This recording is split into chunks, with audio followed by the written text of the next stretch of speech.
Hi everyone, today I'll be sharing with you two different things. The first being chapter 8 of the book of Ecclesiastes from the King James Version of the Holy Bible. And after I read this chapter aloud to you, I will read to you a reflection that I wrote about the first verse from it in my journal. So here goes chapter 8 of Ecclesiastes. Who is as the wise man, and who knoweth the interpretation of a thing? A man's wisdom maketh his face to shine, and the boldness of his face shall be changed. I counsel thee to keep the king's commandment, and that in regard of the oath of God. Be not hasty to go out of his sight. Stand not in an evil thing, for he doeth whatsoever pleaseth him. Where the word of a king is, there is power, and who may say unto him, What doest thou? Whoso keepeth the commandment shall feel no evil thing, and a wise man's heart discerneth both time and judgment. Because to every purpose there is time and judgment. Therefore the misery of man is great upon him. For he knoweth not that which shall be, for who can tell him when it shall be? There is no man that hath power over the Spirit to retain the Spirit, neither hath he power in the day of death. And there is no discharge in that war. Neither shall wickedness deliver those that are given to it. All this have I seen, and applied my heart unto every work that is done under the sun. There is a time wherein one man ruleth over another to his own hurt. And so I saw the wicked buried, who had come and gone from the place of the holy, and they were forgotten in the city where they had so done. This is also vanity. Because sentence against an evil work is not executed speedily. Therefore the heart of the sons of men is fully set in them to do evil.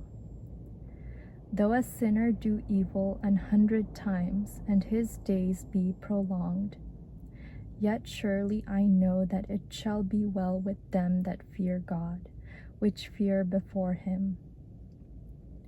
But it shall not be well with the wicked, neither shall he prolong his days, which are as a shadow, because he feareth not before God. There is a vanity which is done upon the earth, that there be just men unto whom it happeneth according to the work of the wicked. Again there be wicked men to whom it happeneth according to the work of the righteous. I said that this also is vanity. Then I commended mirth, because a man hath no better thing under the sun than to eat and to drink and to be merry. For that shall abide with him of his labor the days of his life, which God giveth him under the sun.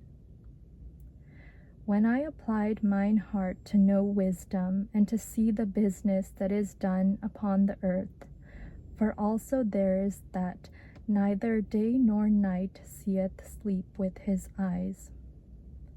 Then I beheld all the work of God, that a man cannot find out the work that is done under the sun. Because though a man labor to seek it out, yet he shall not find it. Yea, farther, though a wise man think to know it, yet shall he not be able to find it. So that is chapter 8 of the book of Ecclesiastes from the King James Version of the Holy Bible. And now I would like to share with you a reflection that I wrote about the first verse from that chapter. And before I go ahead and share this with you, I would like to show it to you.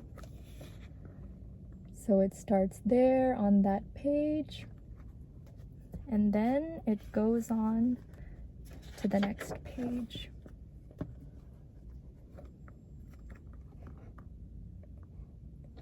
And I will go ahead and read that entire reflection aloud to you now.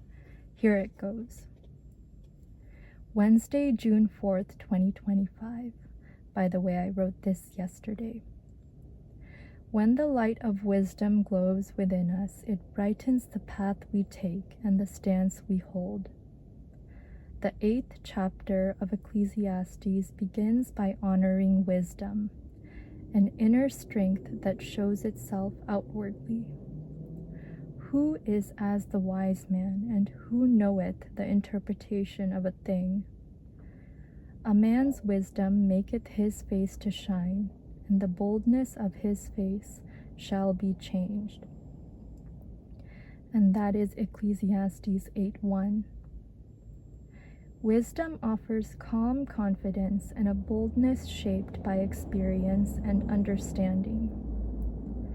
Over time, I have come to notice the slow and often difficult growth of wisdom within myself. When I was a third-year osteopathic medical student during my internal medicine rotation at Tucson Medical Center in January 2024, I cared for an elderly patient I saw almost every day. He often said that there was something striking about me. I was simply present, listening closely, having in-depth conversations with him, and offering steady companionship. By no means did I have all the answers to his physical ailments, but in those moments and conversations, a spiritual connection grew. He recognized a calmness and warmth in me that I had not yet fully seen in myself. That experience remains a powerful reminder that wisdom grows through presence and humility. It comes from staying with others during difficult times and showing grace when words are not enough. The shine on the face reflects peace born from understanding life's challenges and choosing patience and kindness. Life brings uncertainty and challenge, yet wisdom brings peace that steadies the heart. It changes us deeply, allowing us to face each day with courage and strength. Our faces begin to reflect the light of that wisdom, inviting others into a space of hope and calm. May this chapter of Ecclesiastes, particularly its introductory verse, inspire each of us to welcome wisdom's light, letting it shine through our actions and presence. Thank you so much for listening.